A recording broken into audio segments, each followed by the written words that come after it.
Millions of football fans know Sadio Mané as one of the greatest African players of his generation. They've seen him lift trophies, score unforgettable goals, and become one of the biggest stars in world football. But one photograph left millions asking the same question. It wasn't a picture of a championship, or a luxury car, or a private jet. It was a picture of his phone. The screen was shattered, broken. Someone asked him a simple question. If you're a millionaire, why don't you just buy another one? His answer stunned the world, because it revealed a promise he had made long before fame ever found him. A promise that would shape every major decision of his life. Stay with me until the end, because the real reason Sadio Mané still carried that broken phone has almost nothing to do with money, and everything to do with the people who believed in him before anyone else did. Long before packed stadiums chanted his name, Sadio Mané was just another child growing up in Bambali, a small village in southern Senegal. Life there was simple.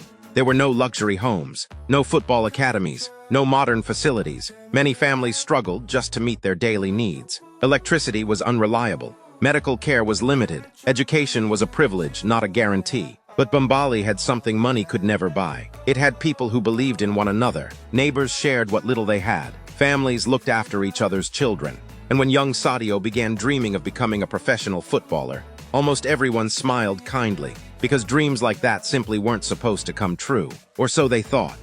As Sadio grew older, one thing became impossible to ignore. Football wasn't just something he loved. It was the only path he could see toward changing his family's future. Yet pursuing that dream meant leaving behind everyone he loved. His village didn't have the resources to help him become a professional player. What it did have was faith. Friends encouraged him, neighbors shared advice, relatives sacrificed what little they could to support his journey. Some believed in him when success seemed almost impossible. Years later, Sadio would often speak about never forgetting where he came from. Because in his heart, every training session, every setback, and every victory carried the same silent purpose. If he ever made it, he would come back, and he would make sure Bambali would never be forgotten again. But first, he had to prove that an impossible dream could become reality.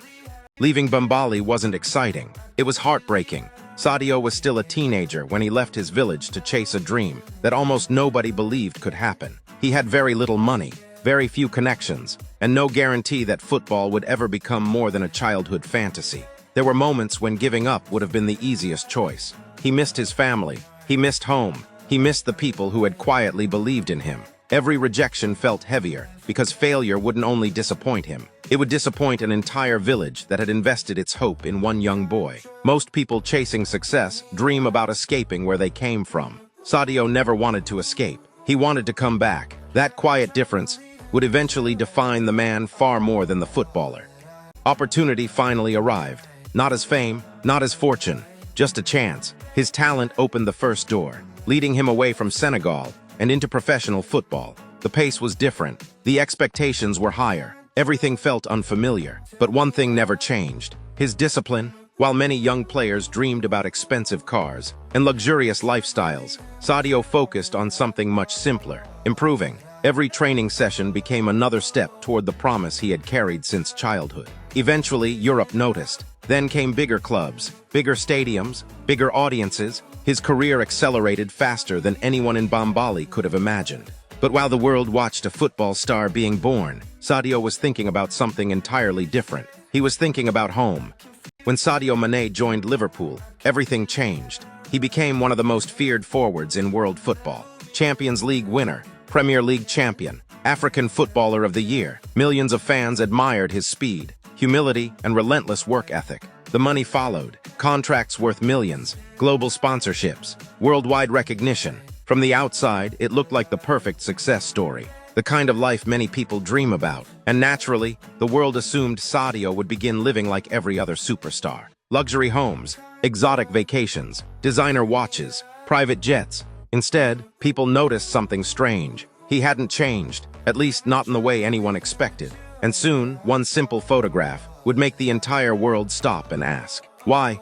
The image spread across social media in a matter of hours. There was Sadio Mané, one of the highest-paid footballers in the world, holding a phone with a cracked screen. Millions of people couldn't understand it. Some laughed, others assumed it was fake. Then came the question, if you're so rich, why don't you just buy a new phone? His answer wasn't angry, it wasn't defensive, it was calm, Honest, he explained that he could buy thousands of phones if he wanted to. Luxury cars, private jets, diamond watches, none of those things would change the lives of the people who needed help the most. That answer revealed something extraordinary. The broken phone wasn't a sign that Sadio couldn't afford a better one. It was proof that he valued something much more than possessions. And now, the world was about to discover exactly where his money was really going.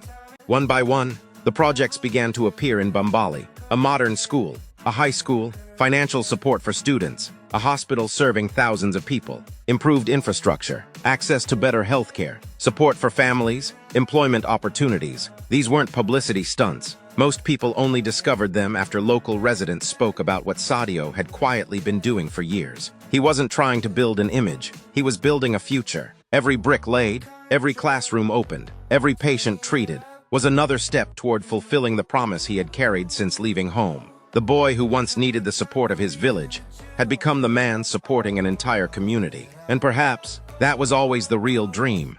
To many people, Sadio Mané's choices simply didn't make sense. In modern football, success is often measured by what you own. The bigger the contract, the bigger the house, the faster the car, the more expensive the watch. But Sadio never seemed interested in proving how wealthy he had become. He had already proven something much more important. He had made it. He no longer needed possessions to convince anyone of his success. That freedom changed everything. While others spent millions trying to impress strangers, Sadio invested millions changing the lives of people who had known him long before the cameras arrived. His priorities confused the world, but they made perfect sense in Bambali, because there people didn't remember the footballer. They remembered the boy who promised he would never forget them. Most people believe money changes who we are. Sometimes, it simply reveals who we always were. For Sadio, wealth was never the destination. It was a tool, a responsibility, an opportunity to solve problems he had lived through himself. He knew what it felt like to grow up without proper medical care. He knew what it meant to walk long distances just to attend school. He knew the uncertainty that poverty brings to everyday life. Those memories never disappeared. They became the blueprint for every important decision he made after becoming famous. He wasn't trying to create a better image. He was trying to create a better future. And perhaps that's why his generosity never felt like charity. It felt like gratitude. Every football fan remembers Sadio Mané's goals. The trophies, the celebrations, the unforgettable nights under the stadium lights. But ask the people of Bambali what they remember, and you'll hear very different stories. They remember children going to school, patients receiving treatment close to home, families finding hope where there had once been uncertainty, opportunities that simply didn't exist before. Those achievements will never appear on a scoreboard. No commentator will celebrate them. No medal will be awarded, yet they may become the greatest victories of Sadio Mané's entire life. Because some victories are measured in applause, others are measured in lives changed forever. What makes someone truly successful? Is it the number of trophies, the size of a bank account, the number of followers, or is it something much harder to measure? Perhaps success is the ability to leave the world better than you found it. Sadio Mané could have spent his fortune building a life that everyone admired. Instead, he chose to build a future for people who needed it far more than he did. That decision tells us something remarkable. Long before he became one of football's biggest stars, he had already decided what kind of man he wanted to become. Football made that dream possible, but it never changed the dream itself. At the beginning of this story, we asked a simple question. Why does Sadio Mané live like this? Now we know the answer. It was never about saving money. It was never about a broken phone. The phone was only a symbol, a reminder that true wealth isn't measured by what we keep. It's measured by what we're willing to give away. The little boy who left Bambali with almost nothing never forgot the people who believed in him. He carried their hopes with him onto every football pitch. And when success finally arrived, he kept the promise that mattered most. Perhaps that's why millions admire Sadio Mané as a footballer. But those who know his full story admire him even more as a human being.